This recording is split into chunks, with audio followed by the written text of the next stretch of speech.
está en este lugar y donde está Él hay plenitud de gozo. Aleluya, amén. En esta mañana vamos a pasar rápidamente a la palabra, no sin antes decirle que el pastor Aníbal ya casi está llegando. Ustedes saben que él fue por 3 cosas. Primero, fue a visitar a su mamá que tenía 2 años sin verla. Segundo, fue a un seminario de Miami, de Orlando, viajó a Nueva York y estaba en un seminario de Eclesía Internacional. Y tercero, a descansar. Yo sé que él quisiera estar aquí con ustedes hoy predicándole la palabra. Yo quisiera que hoy tú recibieras esta palabra que viene de parte del Señor. Yo quiero decirte algo, yo quiero que la cojas allí en el Espíritu. En el nombre de Jesús yo declaro que esta palabra que viene ahora para nosotros no es logo, no es letra muerta, amén, sino es rema, es vida, amén. Y para todo el que la crea va a haber liberación, sanidad y restauración, amén. ¿Tú lo crees? Entonces vamos a abrirle el corazón a la palabra y vamos a recibir en esta preciosa mañana a nuestro gran hermano, nuestro amigo Wilton. Pasa por acá. Yo quisiera que le diéramos un aplauso al Señor por la vida de Wilton. Wilton, ministranos con la palabra y bendícenos. Gracias, Sergio. ¿No? ¿Esto no? Muy buenos días, mis amados. Para mí nuevamente es un privilegio volver a traerles la palabra. El tema que les voy a compartir hoy lo he titulado Entendidos en los tiempos o Entretenidos en los tiempos. ¿De dónde recibe este nombre el tema? Lo saqué de un pasaje que está en las escrituras de Crónicas, donde dice que de la tribu de Isaacar habían 200 hombres, príncipes todos, que eran entendidos en los tiempos y que ellos eran los que determinaban las incursiones del pueblo de Israel. Ellos eran los que determinaban cuándo y cómo salir y entrar.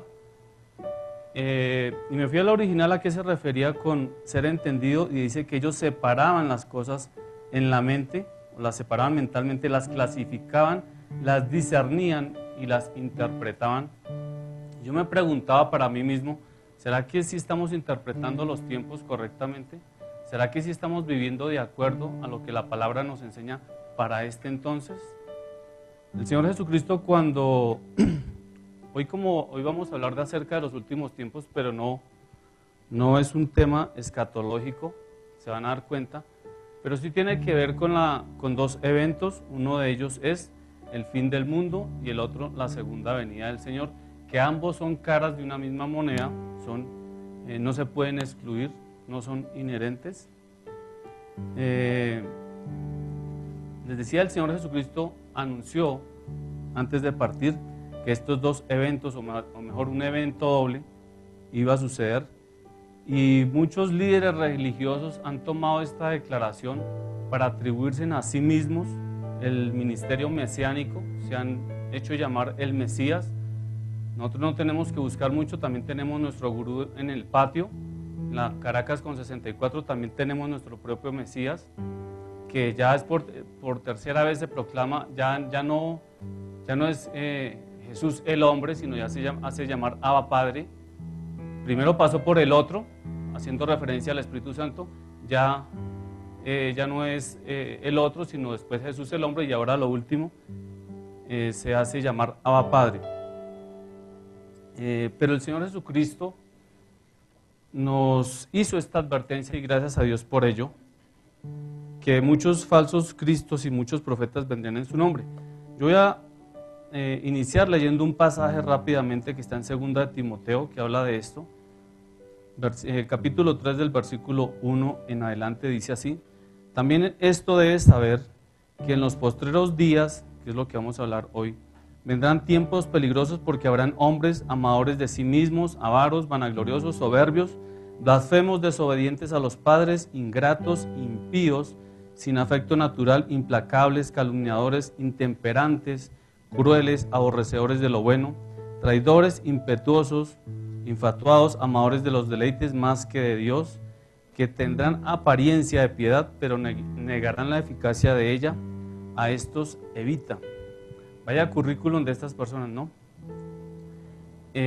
Cuando el apóstol Pablo le escribió esta carta a su discípulo, quien consideraba a su hijo Timoteo, él no le estaba diciendo que iba a ser el comportamiento o la actitud de la humanidad en ámbitos seculares. Él lo que le estaba diciendo era que esta situación y esta actitud, esta postura, se iba a presentar en el interior de la iglesia, que iba a salir era desde el seno de la iglesia.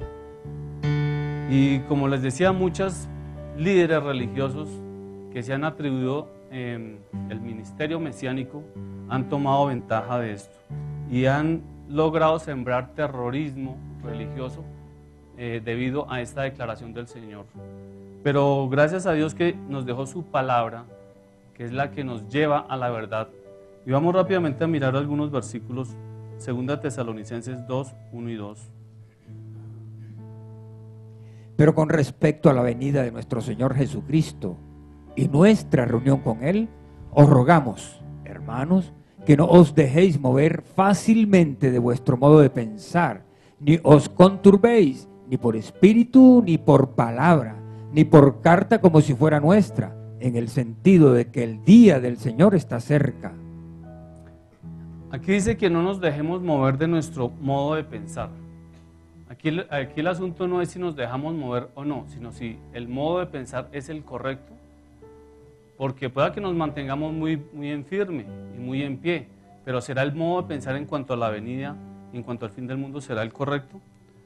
Entonces, el Señor Jesús, previo a esto, también nos dio unas señales. La multitud un día le dijo, sus discípulos más exactamente, Señor, danos unas señales, y Él dice que muchas de esas señales están consignadas en el capítulo 24 del Evangelio de Mateo. No vamos a leer todo el capítulo porque es muy extenso, pero yo de hecho estaba proyectado, pero no las vamos a leer.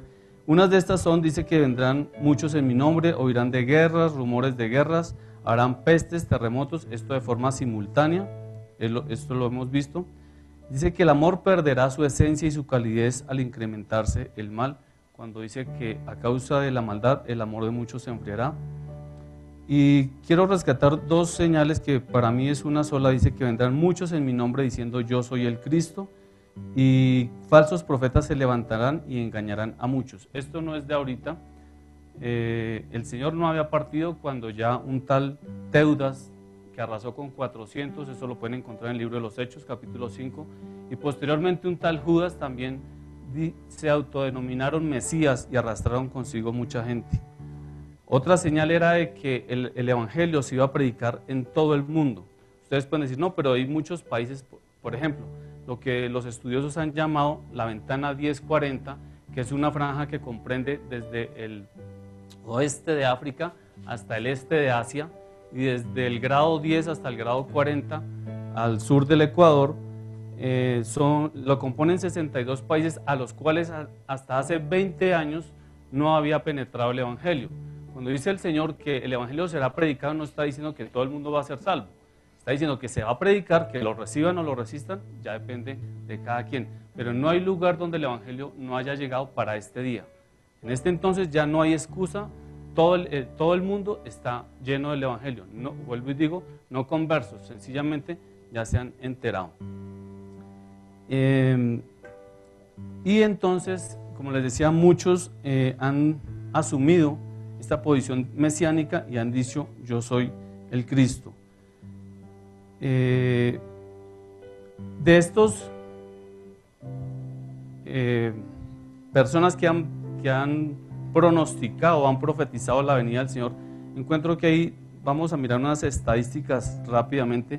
Entre ellos se encuentran, el primero que empezó con este tema de fijarle una fecha a la venida del Señor fue un tal Seneca en el año 65 de nuestra era, y cuando el volcán Vesubio, que hizo su erupción en el 79, todo el mundo le creyó porque pensaron que Pompeya era todo el mundo, y con el tiempo se dieron cuenta que estaban confundidos y equivocados.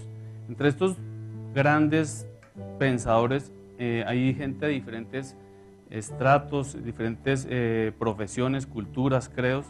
Algunos de ellos fueron astrólogos, científicos, físicos. Encontré que Isaac Newton fue uno de los que también predijo el fin del mundo y la venida del Señor. Matemáticos, inventores, inventaban tanto que hasta inventaron la venida del Señor. Filósofos, tególogos, no teólogos sino tególogos, monjes y sacerdotes católicos como de otras religiones. Pero la mayoría de las personas que determinaron un tiempo específico cuando iba a ser la venida del Mesías, en su mayoría fueron papas de la Iglesia Católica. Un personaje que me llamó la atención mientras preparaba yo este tema fue Cristóbal Colón, que dijo que en 1665 el mundo se iba a acabar, y lo escribió en un libro que se llama Las Profecías de Colón. Algunos matemáticos, unos clérigos ingleses hicieron una premonición cuando en 1666 la peste bubónica acabó con más de 100.000 personas, y la asociación matemática que ellos hacían era que ¿por qué en ese año se acababa el mundo? Porque 1666, 1 es el número de Dios, número divino, y 666 el número de la bestia, y que los dos iban a colisionar. Pero el transcurso del tiempo se ha encargado de desvirtuar y desmentir todas esas afirmaciones. El Señor mismo nos dijo que nadie puede saberlo. Algo que también tenemos que tener en cuenta es que personas como Joseph Smith, el fundador de los mormones, 2 veces se equivocó cuando dijo cuándo iba a venir el Señor, y ese mismo comportamiento tuvo el señor Charles Taze Russell, fundador de los Testigos de Jehová, quien se equivocó. Ese sí batió el récord mundial porque se equivocó 4 veces. El fundador de los mal llamados Testigos de Jehová, porque en realidad los testigos de Dios somos nosotros. Que no ejerzamos es otra cosa, pero nosotros somos los verdaderos testigos de Él. Y lo último que este hombre dijo fue que solamente iban a ser 144.000 salvos, pero esta posición se le cayó cuando se dio cuenta que su membresía superaba por más de 10 veces, entonces ya no sabía qué decir, entonces los demás se quedaron por fuera. Pero bueno, situaciones de esta, gracias a Dios, el tiempo se ha encargado, no el hombre, de desvirtuar todas estas afirmaciones. Algunos de estos líderes religiosos, cuando ven que sus teorías mesiánicas se les han caído, utilizan algo como el plan B, y es que cuando sus seguidores ya no creen por sus premoniciones equivocadas, cometen algo que los medios lo llaman suicidio colectivo.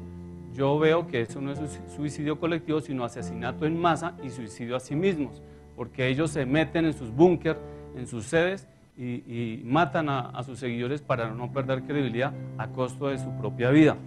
Voy a mostrarles rápidamente algunos que creo que ustedes los deben de conocer, pero con plena seguridad no les voy a mostrar el 0.2% de todo lo que encontré Miremos unas imágenes, por favor. Antes de seguir con esto, quiero agradecer a Claudio, a Carito, a Fabi, que son las personas que hacen que el que se para acá le salga las cosas bien, porque ellos son los que se encargan de esto. No lo hice en el primer servicio, pero me siento en deuda. Gracias, Claudio. Este es uno de los, hago un paréntesis, es uno de los ministerios más ingratos, porque uno solo se da cuenta que ellos están allí detrás de esa consola cuando algo sale mal. De resto, todo funciona bien, pero cuando se va el sonido, ¿a dónde están? ¿Quién es el responsable? Pero mientras funcione, no hay nada. Entonces yo quiero reconocerlos, y si me regalan un aplauso para ellos. Gracias, Carito. Bueno, no quito más tiempo. Es el primero, Jim Jones. Voy a hacer una reseña rápidamente. Este señor fundó la secta El Templo del Pueblo, ocasionó la muerte de 915 personas en la selva de Guyana, en Johnston, noviembre 18 del 78. David Koresh, anteriormente se llamaba Vernon Wine, cambió su nombre por David el Rey, y Koresh por el nombre de Ciro, el rey persa. Hay mucha historia detrás de esto. Mató y se inmoló con 86 personas, de los cuales 17 eran infantes. El 19 de abril del 93 murieron calcinados en Waco, Texas. Yo creo que ustedes ven noticias. Lou Jure, Templo Solar, fundador del Templo Solar, 74 muertos, octubre 6 del 94 en Suiza y Canadá, y esta secta ya tenía tentáculos hasta España. Soko Asahara, fundador de la Verdad Suprema, 13 muertos. El ataque iba para más de 7.000 personas dentro del metro de Tokio, en Japón. Afortunadamente no se activaron unos dispositivos, pero mató con gas sarín a 13 personas y 5.000 quedaron mal. Eso fue en marzo del 95, 20 de marzo del 95. Marshall Applewhite, fundador de la Puerta del Cielo, 39 muertos, porque un marciano venía el 26 de marzo del 97 y se los llevó en San Diego, California. Esto están en las noticias, ustedes lo tuvieron que haber visto. Estoy hablando de los casos más recientes. Dentro de estos mesías hay algo peculiar y es que hay una mujer también mesías. Entonces aquí es donde hay algo, a los otros se les puede creer un poquito, ¿no? Pero bueno, digo yo, pues uno que no conozca del Señor, más bien, sí, y si no de pronto me bajan de aquí. Una mujer se llamaba Creonia Guerinda, no sé cómo pronunciar eso, de profesión prostituta, fundadora de la secta Restauración de los 10 Mandamientos. Su profeta Joseph Kiwitere anunció que el mundo se acabaría el 31 de diciembre del 99. Como no sucedió, lo trasladó al año siguiente y así sucesivamente. Como ya estaba perdiendo credibilidad, el 10 de marzo decidió meter en su sede a todos sus súbditos y calcinó con una mezcla de petróleo y ácido sulfúrico a 924 personas. Esto sucedió en Uganda. Y entre esos líderes religiosos autoproclamados mesías también se encuentra el señor Charles Manson, quien fundó la Hermandad o la Familia y no duró más de 3 años. Eso fue en el año 1969, quien doctrinaba a sus seguidores para cometer asesinato en serie de forma sistemática, cruel y atroz. Esto está en los medios, ustedes lo pueden averiguar. Y todos ellos tienen en común en que se autoproclamaron mesías. Y la gente les sigue haciendo caso a eso. Y también ellos han predicho cuándo será la venida del Señor. Pero gracias al Señor por su palabra que nos dejó. Él no dice en la Escritura cuándo ni cómo van a suceder estas cosas, pero Él sí nos dejó unas señales como síntomas previos a su advenimiento. Miremos rápidamente a la luz de la parábola del buen samaritano, que para mí esto fue una bendición haciendo este estudio. Lucas 10, 30 al 35, ahí vamos a poder encontrar cuándo y cómo sucederán estas cosas. Respondiendo Jesús dijo: un hombre descendía de Jerusalén a Jericó y cayó en manos de ladrones, los cuales le despojaron, e hiriéndole se fueron, dejándolo medio muerto. Aconteció que descendió un sacerdote por aquel camino y viéndole pasó de largo. Asimismo un levita, llegando cerca de aquel lugar y viéndole pasó de largo. Pero un samaritano que iba de camino vino cerca de él y viéndole fue movido a misericordia y acercándose vendó sus heridas, echándole aceite y vino, y poniéndole en su cabalgadura lo llevó al mesón y cuidó de él. Otro día al partir sacó 2 denarios y los dio al mesonero y le dijo: cuídamele, y todo lo que gastes de más, yo te lo pagaré cuando regrese. Dice que un hombre descendió de Jerusalén a Jericó. Esto es la respuesta a una pregunta que le hizo un intérprete de la ley. De hecho, la mayoría de parábolas del Señor siempre van debido a una pregunta que alguien le hace. Él era un pedagogo excelente. ¿Quién era ese hombre? Vamos a identificar los personajes que incluye esta parábola. ¿Quién era ese hombre? Ayúdenme con eso. Romanos 5, 12 y 19 y 1 Corintios 15, 21. Por tanto, como el pecado entró en el mundo por un hombre y por el pecado la muerte, así la muerte pasó a todos los hombres por cuanto todos pecaron. Porque así como por la desobediencia de un hombre los muchos fueron constituidos pecadores, así también por la obediencia de uno los muchos serán constituidos justos. Y el siguiente versículo rápidamente. Porque por cuanto la muerte entró por un hombre, también por un hombre la resurrección de los muertos. Porque así como en Adán todos mueren, también en Cristo todos serán vivificados. ¿Quién es ese hombre que descendió de Jerusalén a Jericó? Ahí lo dice con nombre propio, Adán. ¿Y quién es Adán sino la humanidad representada en él? Y dice que descendió de Jerusalén a Jericó. Yo tuve que diseminar palabra por palabra de esta parábola para poder extraer la riqueza que contiene ella. Y tengo que enseñarles qué es Jerusalén a la luz de la palabra.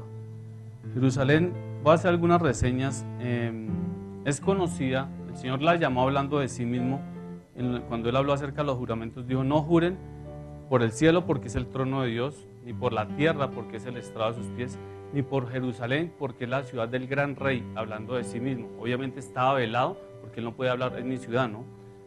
Pero decía, es la ciudad del gran rey. También es conocida como la Sión, la ciudad de Dios. En el Salmo 132, 13 y 14 dice: porque Jehová escogió a Sión, la quiso para sí por lugar de habitación. Dice: allí haré retoñar el poder de David, y lo ha escogido para lugar de mi morada, y allí será para siempre.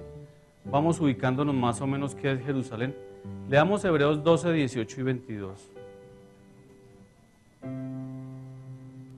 Porque no os habéis acercado al monte que se podía palpar y que ardía en fuego, a la oscuridad, a las tinieblas y a la tempestad, sino que os habéis acercado al monte de Sión, a la ciudad del Dios vivo, Jerusalén, la celestial, a la compañía de muchos millares de ángeles. Algunas reseñas también de lo que es Jerusalén. Geográficamente es un monte de Palestina, la antigua ciudad de Judá, la actual capital de Israel, el pueblo de Dios. Y hay cosas y eventos maravillosos y extraordinarios que sucedieron en Jerusalén. Por ejemplo, desde allí salió el primer mensaje evangelístico por orden del Señor. Allí fue donde por primera vez se derramó el Espíritu Santo.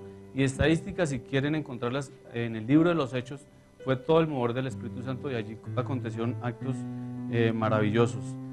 Hay algo que eso sí es un evento, digo yo, el más extraordinario de todos, que también sucedió en Jerusalén, y es que allí fue donde el Creador ofrendó su vida en la persona del Señor Jesucristo. Él fue crucificado en el Gólgota,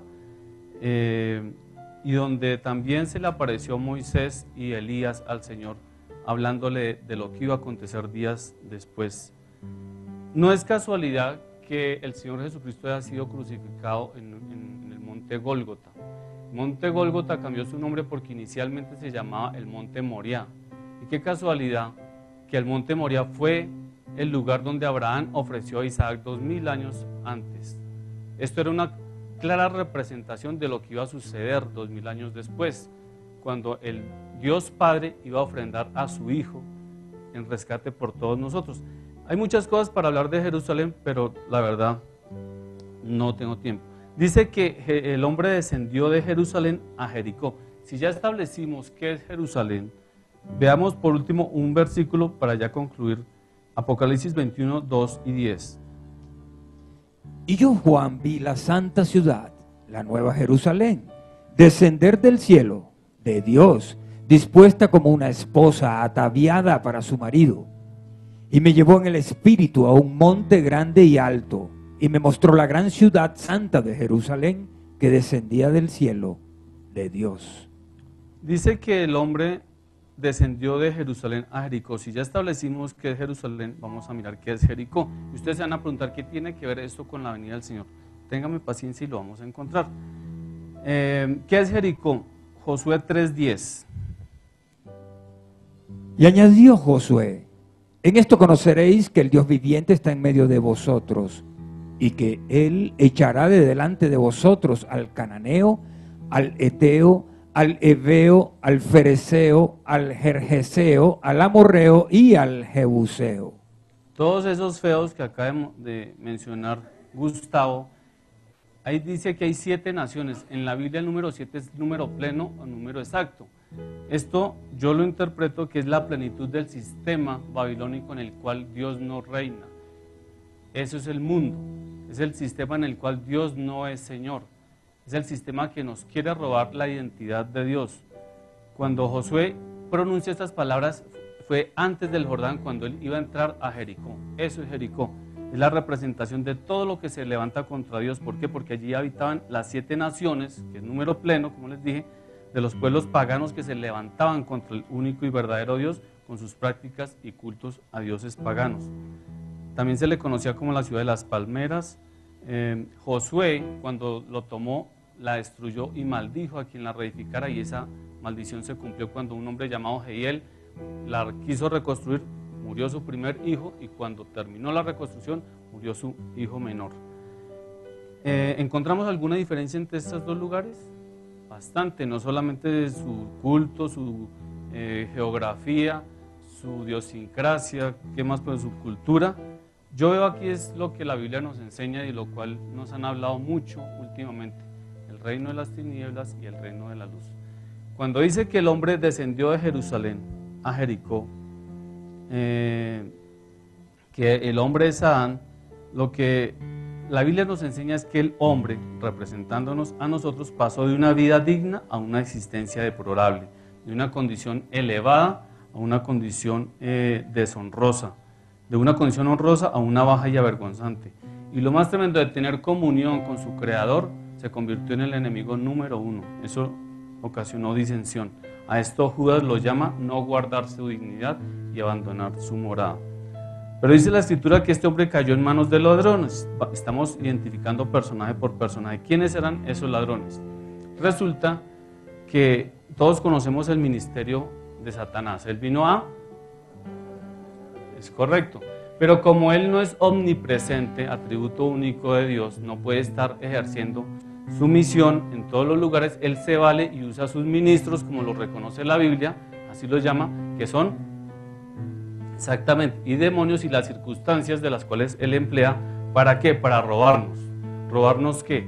Paz, gozo, tranquilidad, bienestar, solvencia, salud.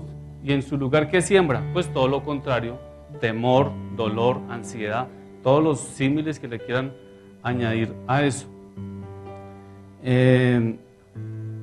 La Biblia, cuando dice que el hombre fue despojado,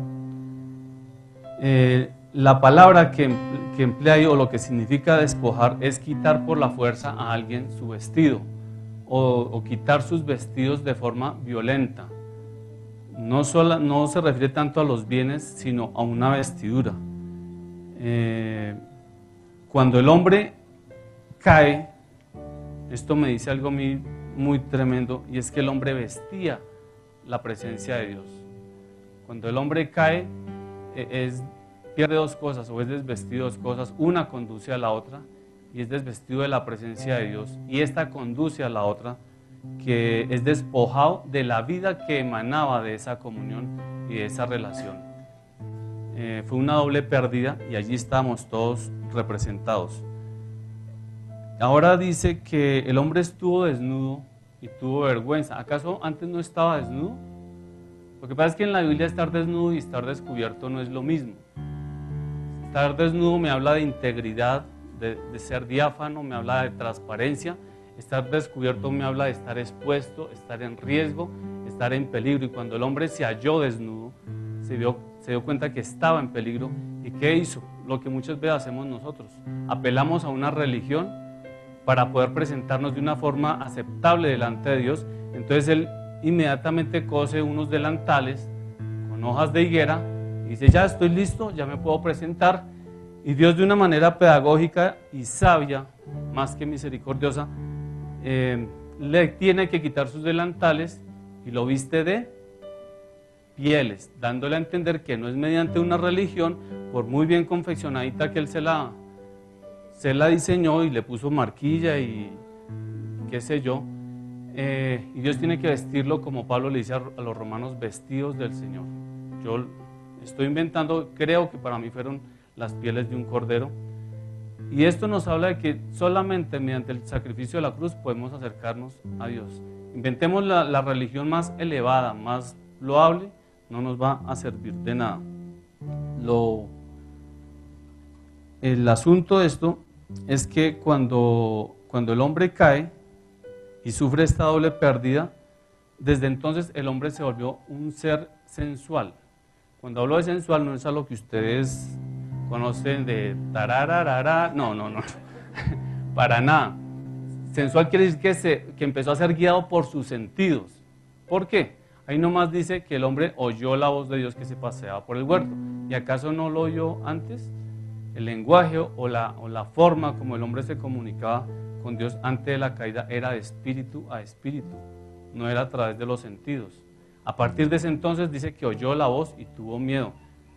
Y a partir de ese entonces se efectuó algo, y es que dice la Biblia que el hombre, también dice que cuando los ladrones le despojaron, le dejaron medio muerto. ¿Y no sería lo mismo si dijera lo dejaron medio vivo? Pienso yo. Pero la Biblia no es caprichosa, la Biblia es muy puntual en sus apreciaciones. Y cuando dice que fue medio muerto es porque la línea es descendente.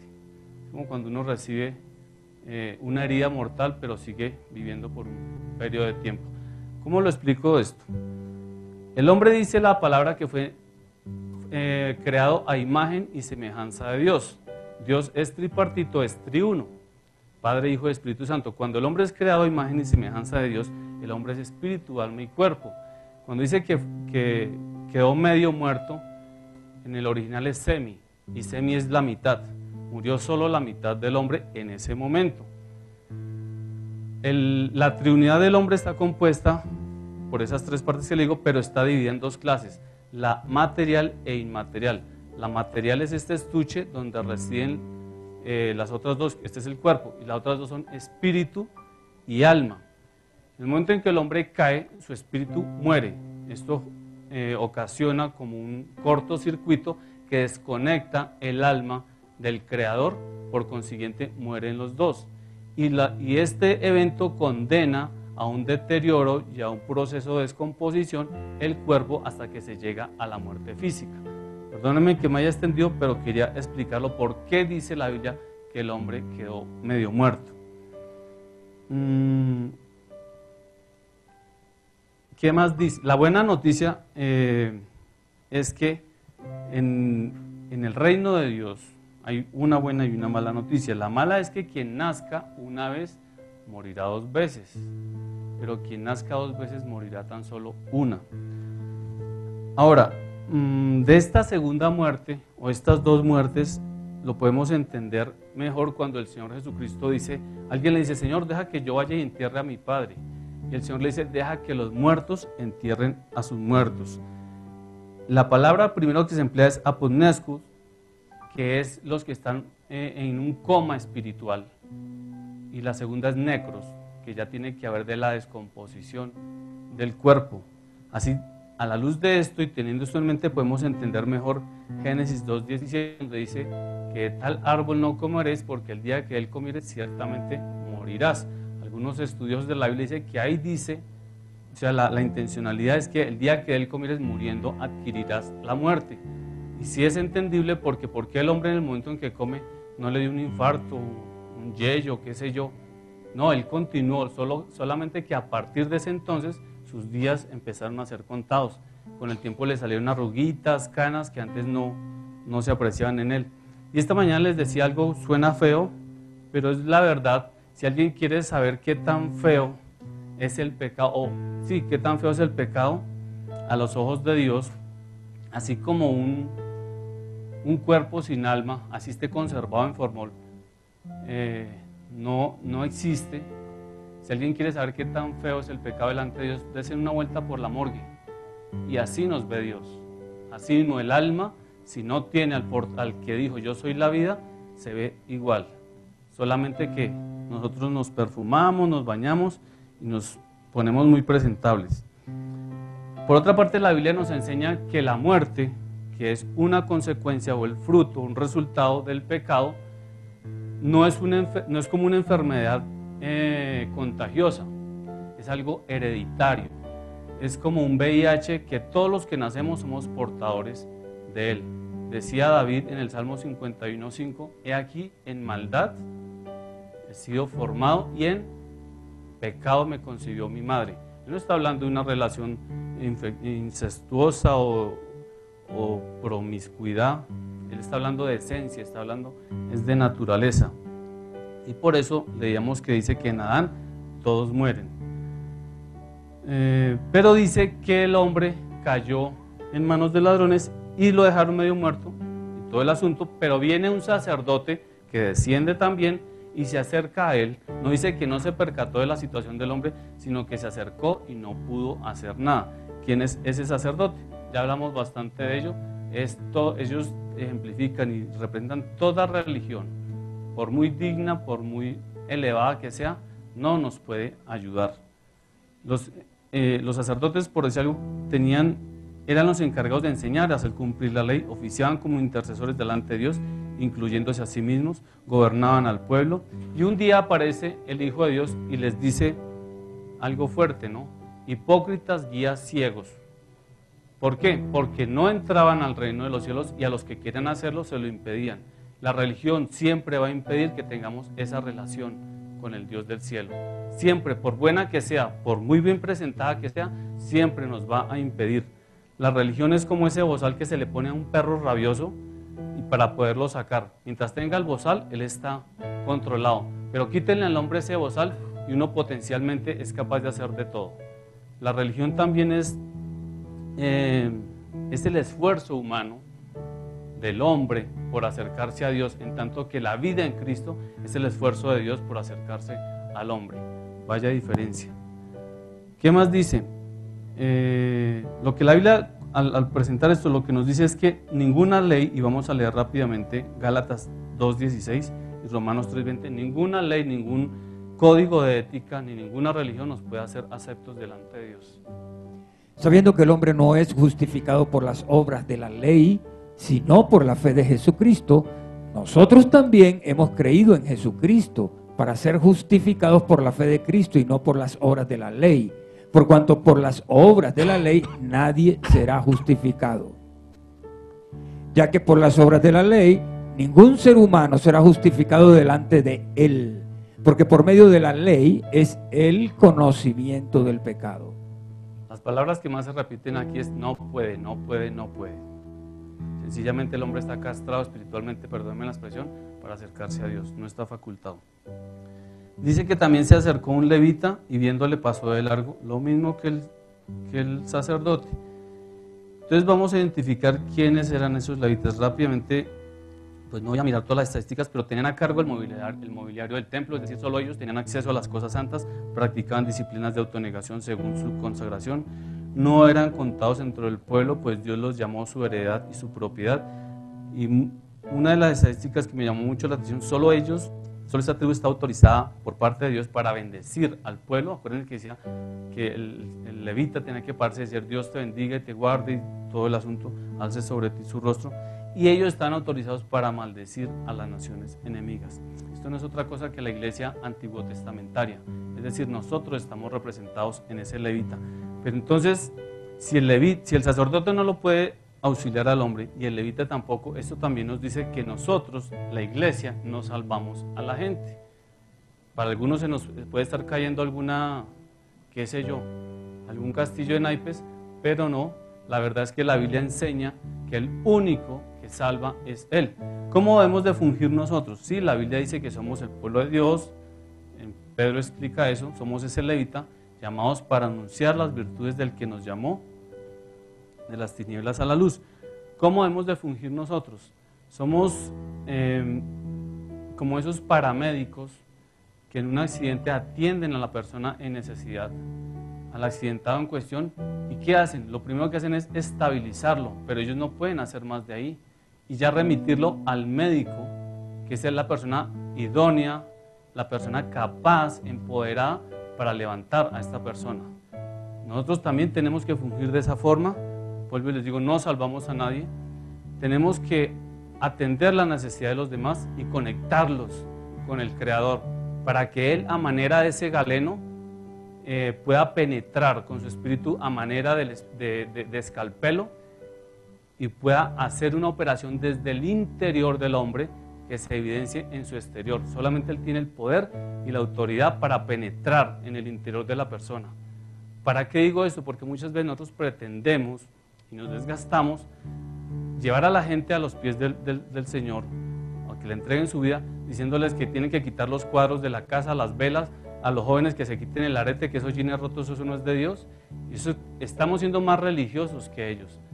Y y estamos malinterpretando. Ustedes saben que los versículos más citados de la Escritura, por ser más citados, son los más malinterpretados.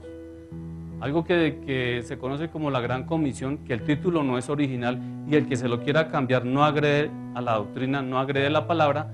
Yo personalmente lo llamaría la Gran Condición, o como alguien lo ha dicho, la Gran Omisión. Ahí dice, id y hacer discípulos a las naciones. Ahí está diciendo que vayamos a salvar al mundo. Lo que el Señor les dio fue, vaya y doctrinen, denle crecimiento a lo que yo salvé. Nosotros nos echamos cargas que no nos corresponden. Nosotros no somos el llanero solitario. Tenemos que fungir, como les digo, como esos paramédicos. ¿Por qué comento esto y de pronto hasta con un poquito como en maluquera? Porque hoy por hoy la gente se está convirtiendo al cristianismo, pero no al Cristo que murió por la iglesia.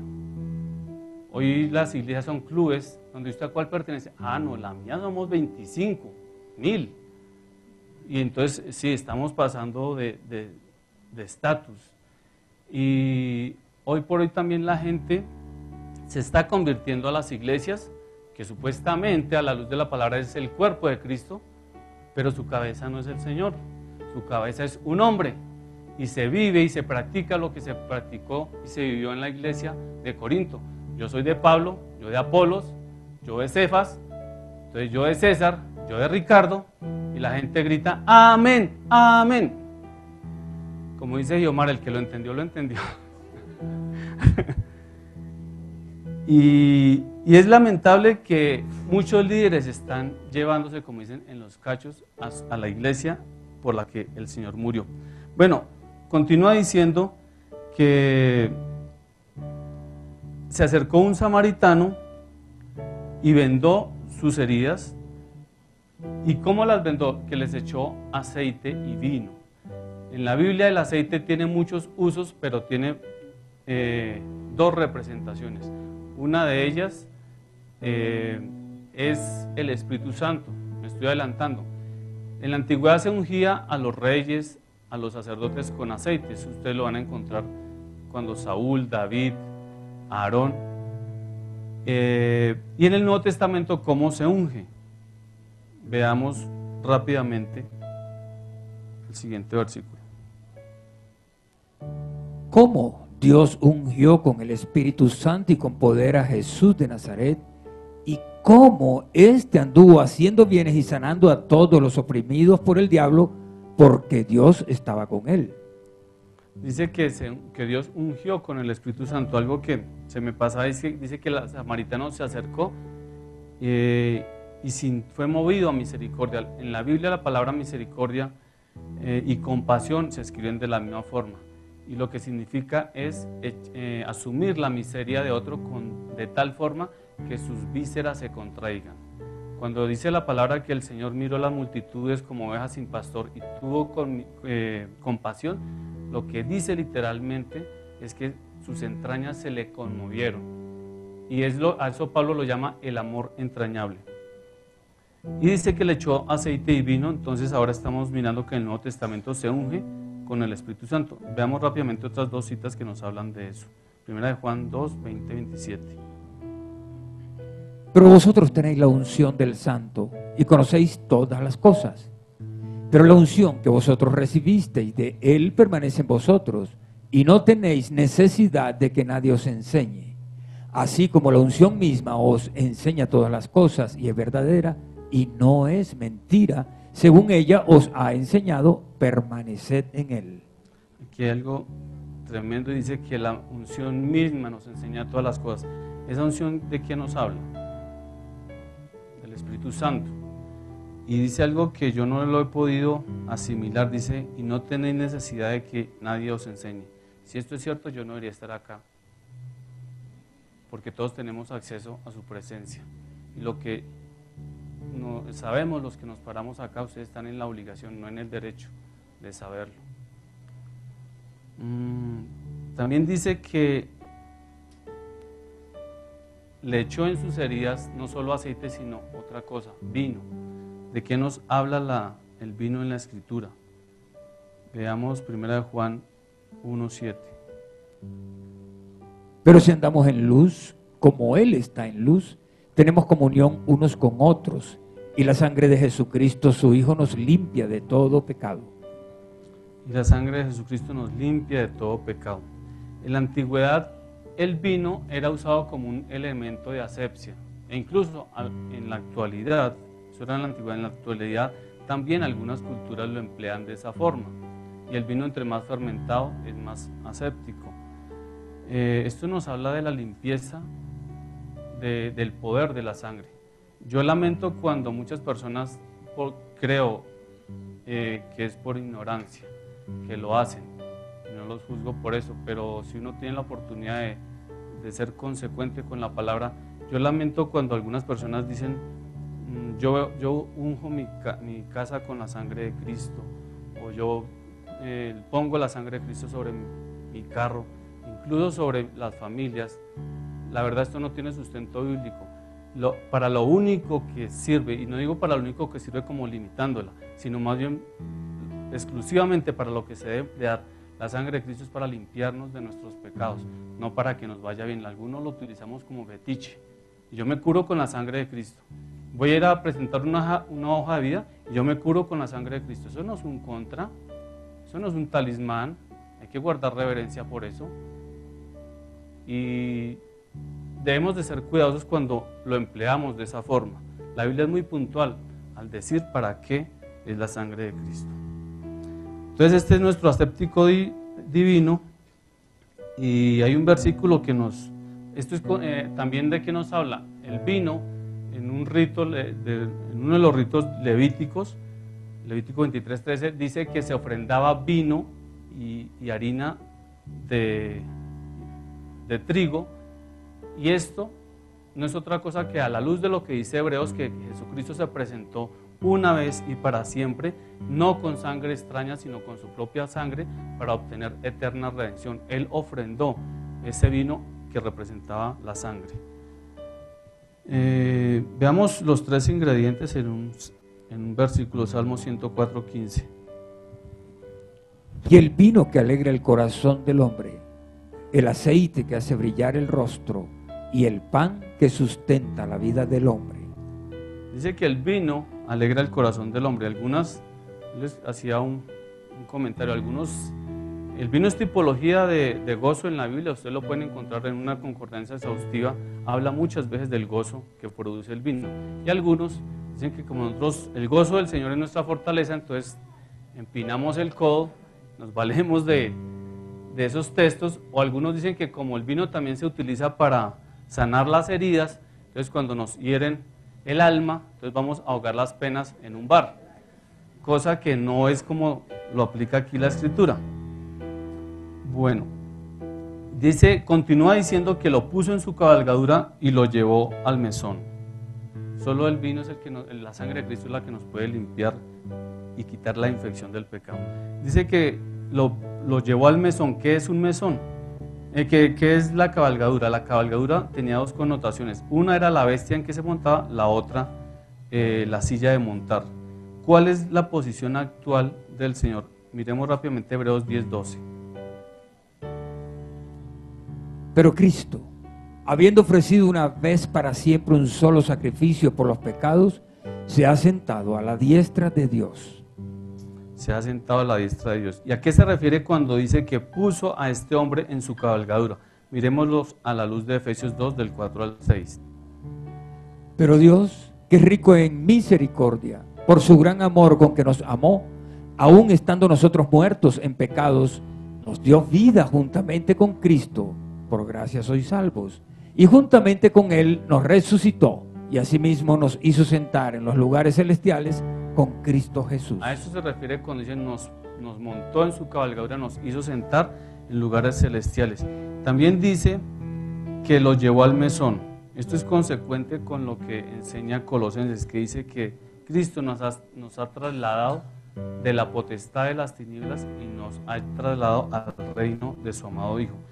¿Y qué es el mesón en la cultura judía? El mesón de ese entonces eran los hoteles, lugares de paso, no de permanencia, lugares para forasteros, para peregrinos y no para lugareños. la Biblia enseña, vayamos proyectando mientras tanto los dos versículos de Pedro, que nos enseña que nosotros somos forasteros en el mundo, que somos peregrinos, que nuestra ciudadanía no corresponde a este mundo. ¿Lo lees, Gustavito, por favor? Y si invocáis por Padre a aquel que sin acepción de persona juzga según la obra de cada uno, conducíos en temor todo el tiempo de vuestra peregrinación. También continúa diciendo que partió un día y sacó 2 denarios y se los dio al mesonero. ¿Quién es ese mesonero? Estamos identificando personajes. Juan 16, 7 y 3. Pero yo os digo la verdad, os conviene que yo me vaya, porque si no me fuera, el Consolador no vendrá a vosotros, mas si me fuere, os lo enviaré. Ese mesonero es el Espíritu Santo que el Señor nos dejó al partir y ha hecho una excelente y magnífica tarea, ha sido responsable con lo que se le encomendó. El resultado somos nosotros. ¿Y él qué hace? Él todos los días, como cumple lo que el Señor le dijo, Él tomará de lo mío y os lo hará saber. Él todos los días nos está revelando, primero que todo, el corazón del Padre. Él nos está recordando que somos sus hijos,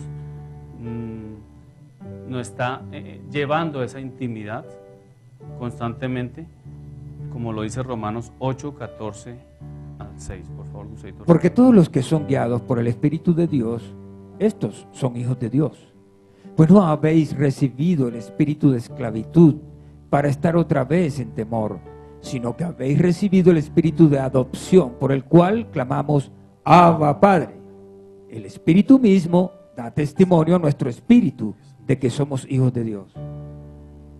Cuando yo era pequeño, yo veía mensajes alusivos a la venida del Señor Jesucristo, y para mí eso era parte charla, parte mito, y algo también de cierto yo guardaba en mi corazón.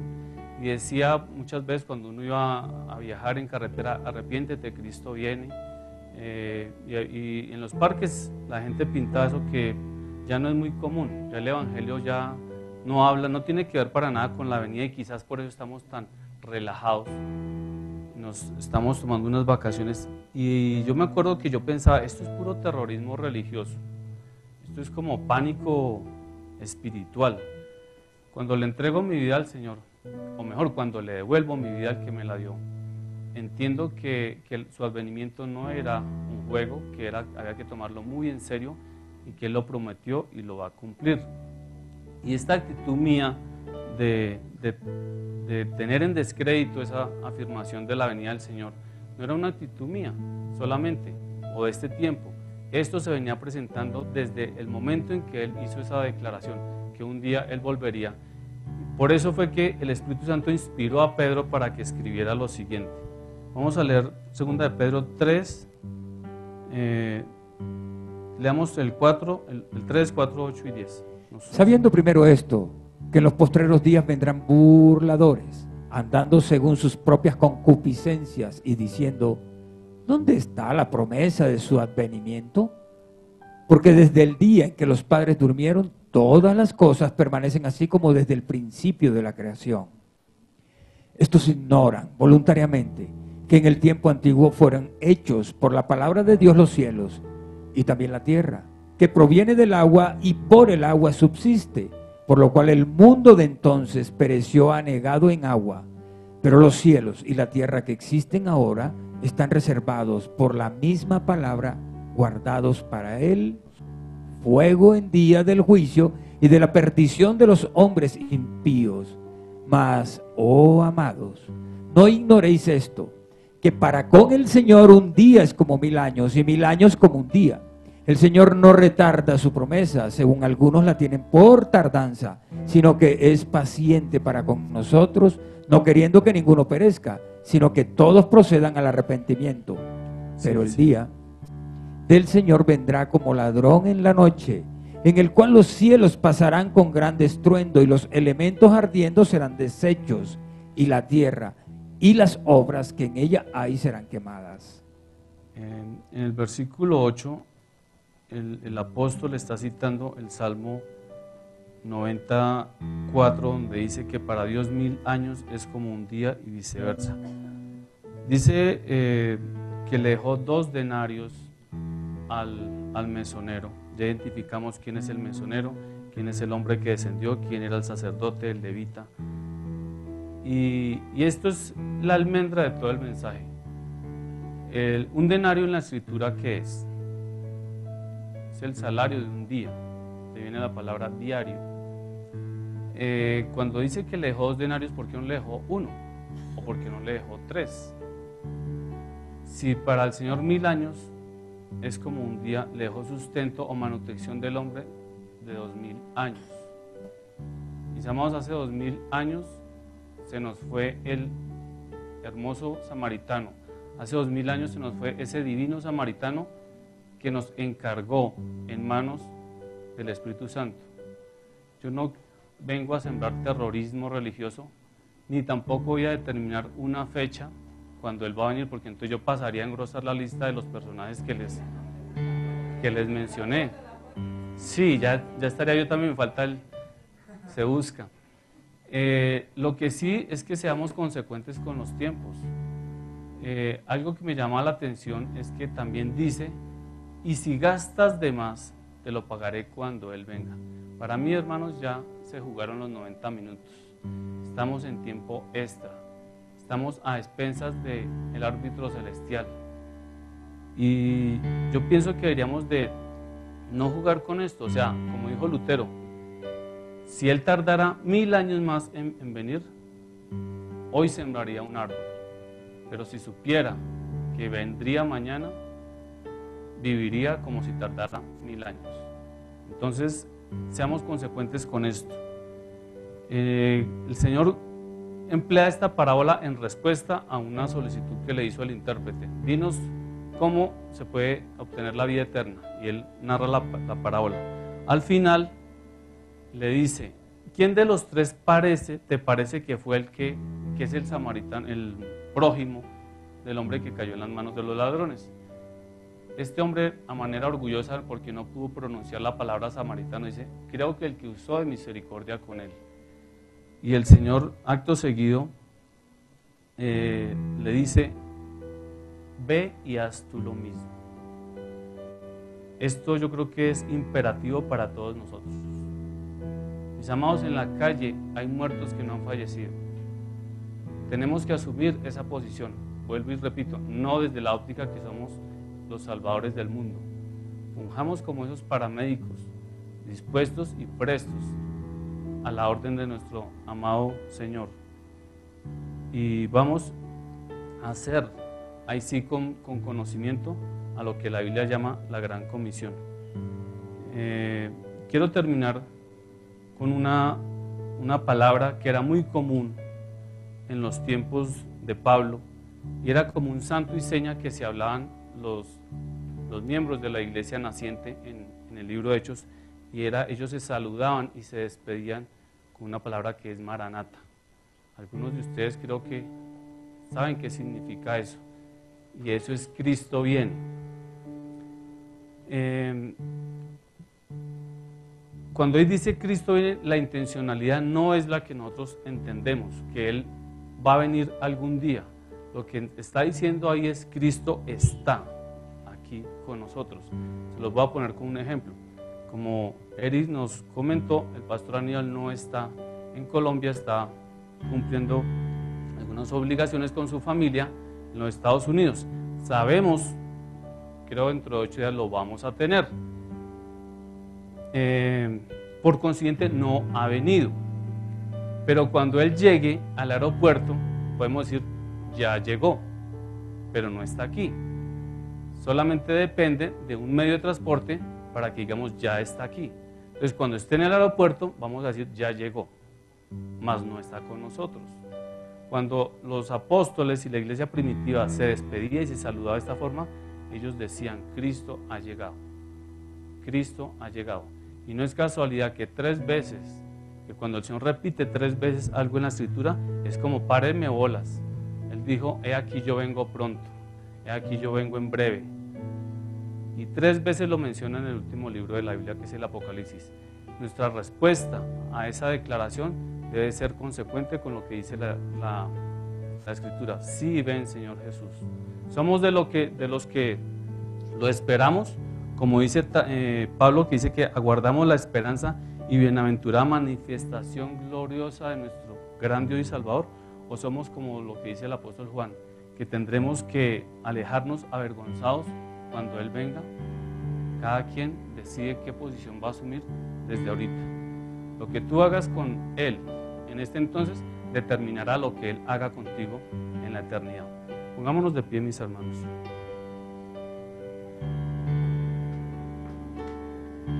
Terminemos con una oración. Pidámosle al Señor que esto sea revelación para nuestras almas, que tomemos esta palabra en serio. Dios del cielo, te damos gracias por tu palabra, Señor. Gracias porque es la herramienta que emplea cada día, Señor, ese mesonero que tú dejaste, Señor, que ha hecho una labor excelente en nuestras vidas. Nos ha revelado al Padre, nos ha conducido, nos ha testificado de tu amor. Solo a través de Él hemos conocido tu amor. Yo te pido desde el cielo que esta palabra, Señor, sea guardada en nuestros corazones. Que así como quizás nos incomoda, Señor, también nos limpie. Así como nos hiere, nos restaure, Señor. Padre, nosotros queremos ser de esos que aguardamos tu venida. Queremos salir corriendo a tu encuentro. No queremos ser avergonzados con temor y huir cuando tú vengas, Señor. Yo te ruego, Dios del cielo, que nos abras los ojos, Señor, para que no caigamos, Señor, en la insensatez. Que seamos sobrios, Señor, a tu llamado. Que seamos consecuentes, Señor, con lo que nos has encargado, Señor. Dios del cielo, ayúdanos a ser como la tribu de Isaacar, a ser sabios, Señor, a ser entendidos en los tiempos, que podamos interpretar, Señor, todo lo que el mundo con sus estándares ateos nos ofrece. Que sepamos definir, Señor, y sortear las diversas situaciones, Señor, que el mundo nos propone. Y seamos sabios, Señor, y temerosos al proceder, mi Rey. Señor, así como la iglesia, en sus últimas palabras, Señor, de la Escritura dice: ven, Señor Jesús, hoy declaramos, esperamos tu venida, Señor, y danos la gracia y la fuerza, Señor, para mantenernos firmes y no ser avergonzados cuando tú vengas. Te esperamos, Señor Jesús. Amén.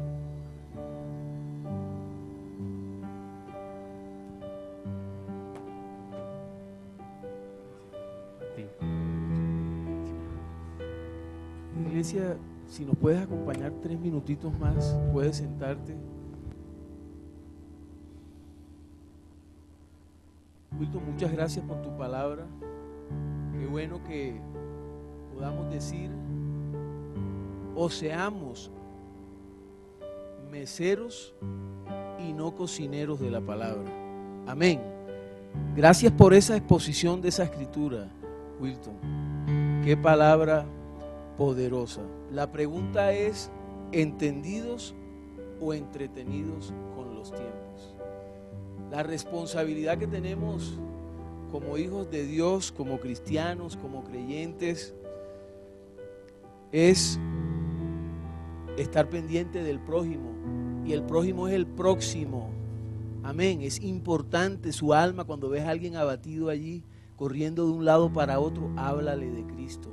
Esto no es un cuento, no es una fábula. Él es el camino, la verdad y la vida, y podemos decir: ven, Señor Jesús.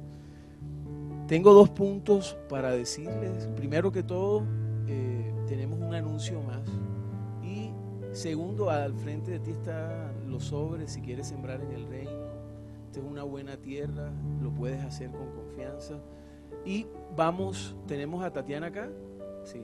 Vamos a ver un video ahorita y después Tatiana nos va a dar un anuncio. Si son tan amables, tengan un poquito de paciencia y vamos a terminar.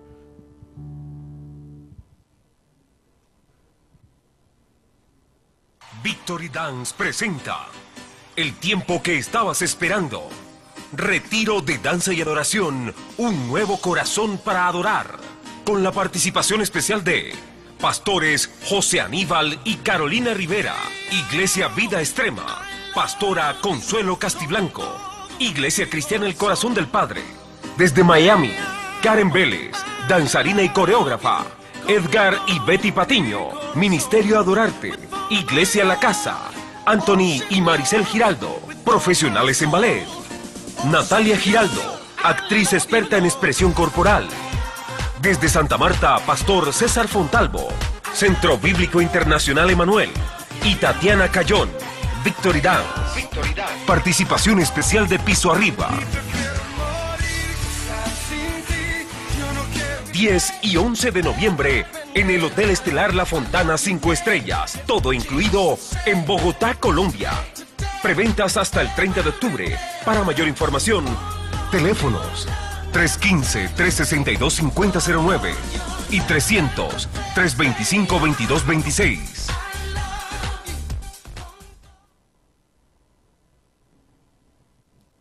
Hermana Tatiana. Conciso y poderoso.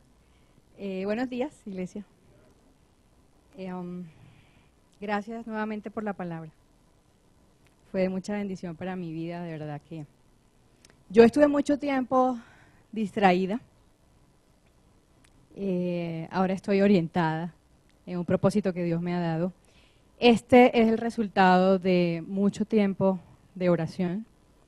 Dios me sacó de un proceso muy difícil, que muchos aquí conocen, de ansiedad, pánico y casi suicidio.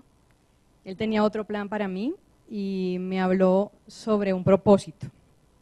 Cada uno de nosotros acá tenemos un propósito por lo cual Dios nos ha creado. Y el principal es adorarlo. Ustedes saben que estamos creados para adorarlo. Saben que vamos a estar haciendo eso en el cielo, ¿verdad? Eso es lo único que vamos a estar haciendo allá. Entonces, yo quiero invitarlos a que en unidad, si ustedes quieren participar en este evento, los animo. Van a ser de verdad renovados, bendecidos. Si usted conoce a alguien también que pueda interesarle, por favor, ayúdenos a hacer llegar esta información. Si usted piensa que todavía no es el momento para aprender sobre adoración y danza, ayúdele a alguien a que vaya. Hay mucha gente que está interesada en ir, de pronto le falta 200, 100, 50 mil pesos y usted los puede bendecir. Vamos a tener momentos muy buenos, vienen personas de Estados Unidos, obviamente va a estar el pastor Aníbal y su esposa Caro.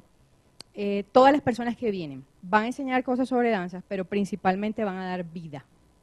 Ya tenemos personas inscritas y nos gustaría que esta iglesia, por supuesto, apoye este evento.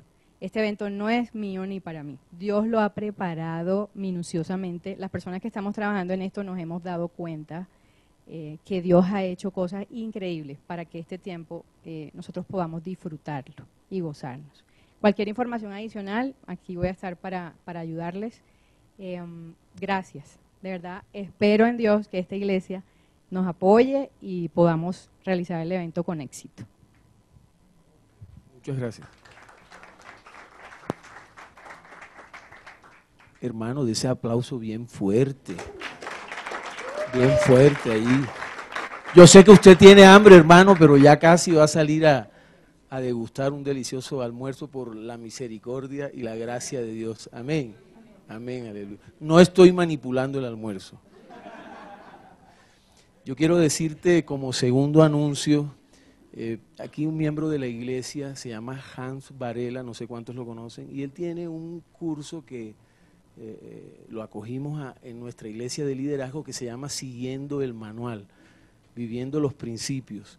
Y él esta mañana estuvo con nosotros, pero se tuvo que retirar y me dice que todavía hay cupos. Si tú quieres participar de este seminario, comenzó el sábado a las 3 de la tarde, pero todavía hay tiempo para los que quieran y a las 3 de la tarde el próximo sábado. Amén.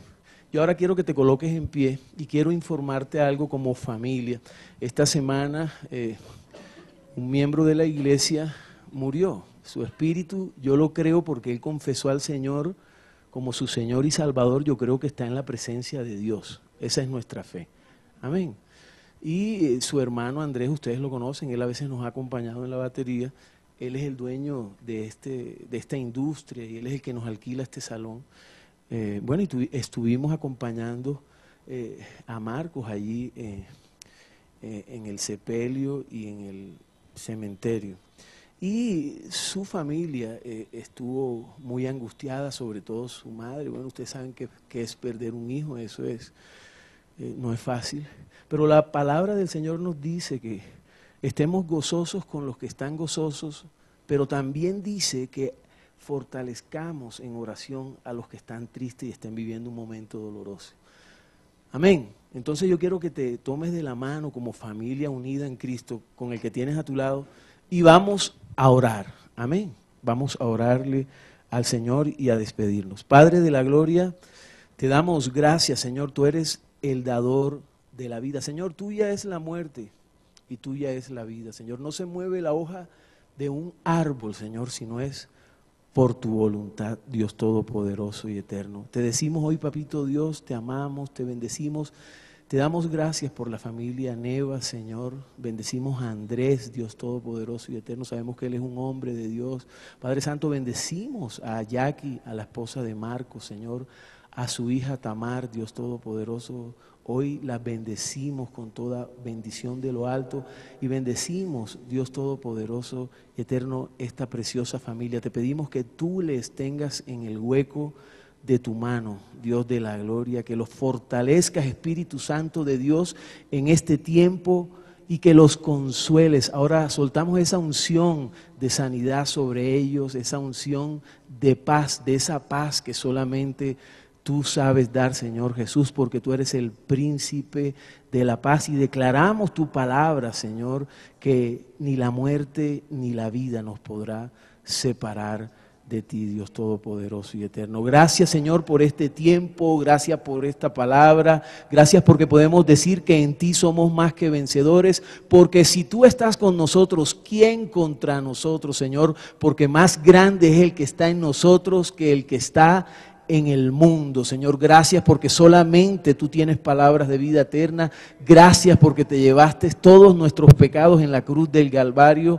Gracias, Señor, porque comenzamos hoy una nueva semana, Señor, declarando la victoria total, contundente, aplastante y arrolladora que es en Cristo Jesús. Gracias, Señor, porque tus palabras son espíritu y son vida, Dios Todopoderoso. Te amamos, Señor.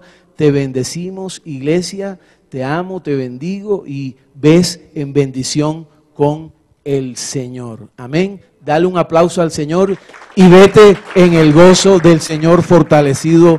Amén y aleluya.